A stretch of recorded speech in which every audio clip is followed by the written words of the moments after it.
नमस्कार दोस्तों, स्वागत है आपका चिकित्सक परामर्श न्यूज़ में। दोस्तों, आज का विषय है डेंगू। क्योंकि डेंगू से संबंधित बहुत सी जानकारियां अभी भी लोगों को नहीं हैं और लोग इससे पीड़ित हो रहे हैं। उसी मुद्दों को लेकर आज हमारे साथ हमारे पैनल में आपातकालीन चिकित्सा अधिकारी डॉक्टर निशांत उपाध्याय जी हैं। डॉक्टर निशांत उपाध्याय जी आपको डेंगू से संबंधित हर वो जानकारी देंगे जो आपको स्वस्थ कर सकता है। इसके बावजूद भी अगर कोई और भी समस्या है या डेंगू से संबंधित आप और कोई जानकारी लेना चाहते हैं तो प्लीज़ लाइक कमेंट्स बॉक्स में जाएं, चैनल को लाइक करें, सब्सक्राइब करें और अपनी समस्या को कमेंट्स बॉक्स में लिखें और हमें भेजें। धन्यवाद। मैं doctor Nishant Upadhyay, emergency medical officer.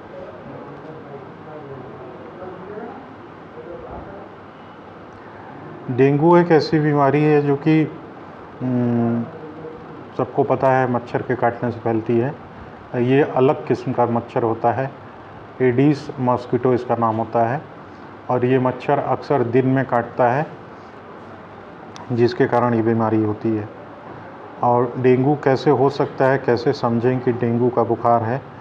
तो आजकल तो काफ़ी लोगों को डेंगू हो रहा है, तो लोगों को भी काफ़ी जागरूकता हो गई है। डेंगू का सबसे पहला लक्षण है कि उसमें बुखार आता है, कमज़ोरी होती है और ख़ासकर सर में और जोड़ों में दर्द होता है। और सर में भी दर्द जो है आँखों के पीछे ज़्यादा होता है।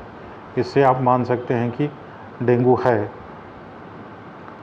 और इसके साथ साथ अगर प्लेटलेट भी कम हो जाए तो फिर आपको रैशेस निकल सकते हैं नाक से, मुंह से, या फिर लैट्रिन के रास्ते जो है ब्लड भी जा सकता है।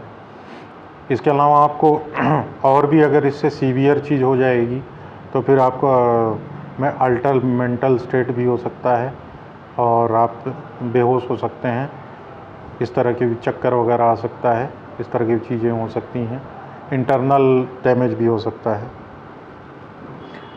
डेंगू मरीज का इलाज घर पर नहीं किया जा सकता। देखिए, डेंगू मरीज के 80% जो होते हैं वो एसिम्टोमेटिक होते हैं, मतलब उनको पता ही नहीं चलेगा उनको डेंगू हो गया या बुखार हो गया, या वो उनको बुखार नॉर्मल होता है, वो 2-3 दिन दवा खाते हैं, बुखार ठीक हो जाता है तो मानते हैं ठीक हो गया। तो 80% तो घर पे ही इलाज करवाते हैं, घर पे ही रह के इलाज होता है उनका। और अधिकतर मामलों में पता ही नहीं चलता कि डेंगू होता है। पता उनको ही चलता है जिनका कि सर दर्द नहीं ठीक हो रहा है, बार बार उल्टी आ रही है, बार बार पेट में दर्द हो रहा है, दवा लेने के बाद भी नहीं ठीक हो रहा है, या शरीर पे रैश हो रहा है जो कि लाल बूंदी बूंदी दिखाई देगी, जैसे कि छोटी पानी की बूंद होती है, वो पूरे शरीर में वो दिखाई देगी। तो ये सब देखने के बाद ही आदमी फिर हॉस्पिटल की तरफ जाता है। डेंगू में प्लेटलेट कितना होना चाहिए, लक्षण क्या क्या होते हैं प्लेटलेट कम होने के। प्लेटलेट देखिए बहुत ही सब्जेक्टिव चीज़ है। प्लेटलेट बहुत लोगों में ये देखा जाता है कि शुरू से ही कम होता है, लेकिन उनको कोई दिक्कत नहीं होती, अपना नॉर्मल काम करते हैं। लेकिन डेंगू के मरीजों में ये देखा गया कि एक दिन के अंदर ही प्लेटलेट 50-60 हज़ार कम हो जाता है, 70 हज़ार कम हो जाता है। खासकर 40-50 हज़ार के नीचे जाने पर वो अक्सर ऐसे मरीज बेहोश होने लगते हैं, उनको चक्कर आने लगता है, उनको हॉस्पिटलाइज़ करने की ज़रूरत पड़ती है। तो प्लेटलेट काउंट के पीछे बहुत ज़्यादा नहीं भागना चाहिए, बस ये देखना चाहिए कि 40-50 हज़ार के नीचे कम ना हो, और एक दिन में 50-60 हज़ार के नीचे अगर कम हुआ तो फिर उसको सावधानी बरतनी चाहिए, तुरंत डॉक्टर के पास जाना चाहिए। अगर वो कहे तो भर्ती भी होना चाहिए, परंतु अधिकतर मामलों में देखा गया है कि भर्ती करने की ज़रूरत नहीं पड़ती है जब तक कि प्लेटलेट बहुत ज़्यादा कम ना हो गया हो। और ये एक चीज़ और बताना चाहते हैं कि प्लेटलेट जो डेंगू की बीमारी है और उसमें प्लेटलेट का जो ये ऊपर नीचे होना है, ये बच्चों में खासकर बहुत ज़्यादा खतरनाक होता है। तो बच्चों में अगर वो ऐसा हो गया तो फिर इंतज़ार नहीं करना चाहिए, तुरंत अस्पताल जाके भर्ती होना चाहिए, क्योंकि बच्चों में ये 4 गुना ज़्यादा मारक क्षमता होता है इसका, 4 गुना ज़्यादा लोग इसमें मर जाते हैं बच्चों में। खासकर अब ये प्लेटलेट नॉर्मल तो 1.5 लाख से ऊपर होना चाहिए, लेकिन अगर डेंगू का बुखार है और 1 लाख के ऊपर चल रहा है तो कोई दिक्कत अमूमन नहीं आती है 80 से 90% लोगों में, और जिसका तेज़ी से गिरता है फिर उसको अस्पताल जाना पड़ता है।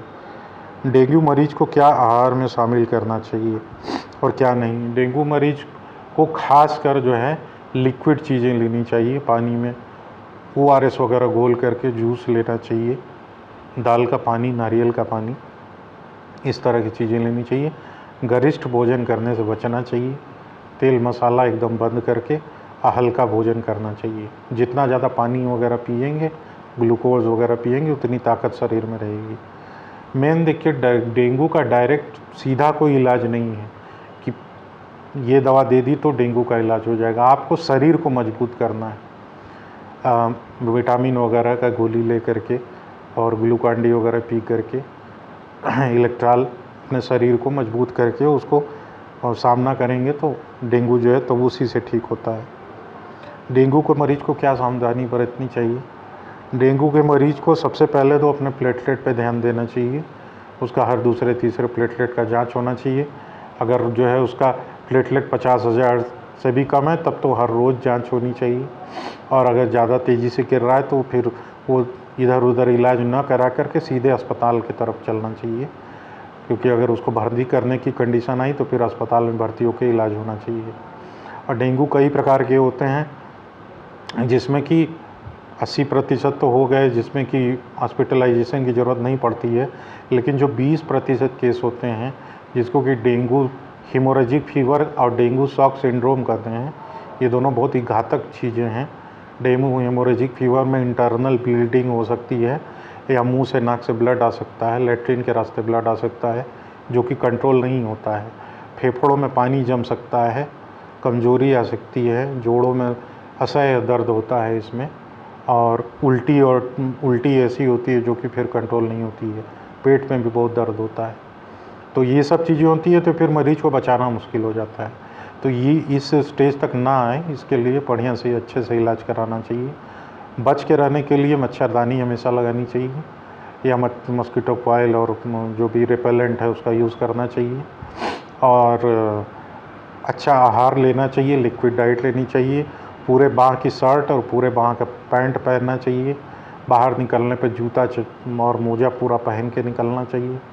बरसात के दिनों में आसपास पानी न जमे, गमलों में और कूलर में, छोटे छोटे उसमें जो बाल्टी वगैरह होती हैं उसमें पानी नहीं जमे। अपने आसपास चेक करते रहना चाहिए। अगर नाली में पानी जम रहा है या देख रहे हैं कि मच्छर वगैरह उसमें पनप रहे हैं तो उसमें केरोसिन वगैरह का छिड़काव करना चाहिए।